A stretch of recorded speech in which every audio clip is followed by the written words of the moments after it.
Нет, он настолько разносторонняя личность. Вы знаете, он, вот, можно сказать, сравнить его с какой-то скалой, глыбой, как айсберг. Вот кусочек только видно, а его вся творчество все внутри.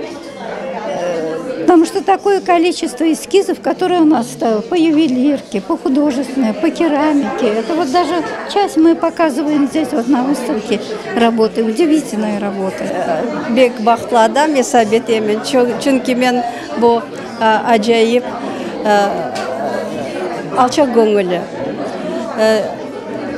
Адам мен таныш олмаға қысмет олды.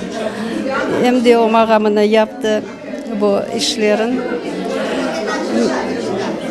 onların vakit koluma alganda benim gözüm aldımda peyda ola İzzet Ağa.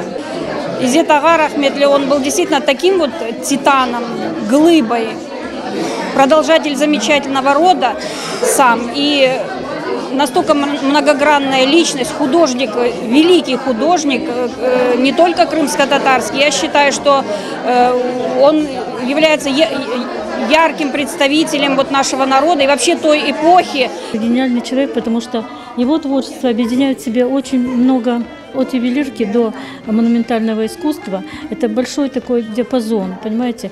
Ювелирное искусство, керамическое искусство, графика. А к тому же он еще поэт. Он так немножко скрывал это среди нас, художников. Мы не все знали, что он поэт.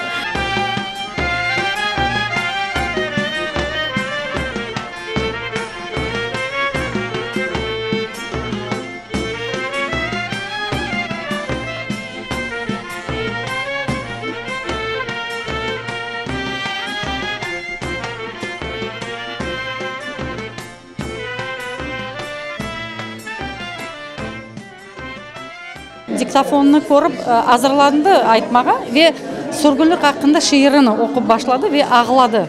Ве анда диктофонда тек ағылаулары yazılды. Біз біраз енді өзіне сағылығы түзелсін, келсі чалышып башларымыз дедік.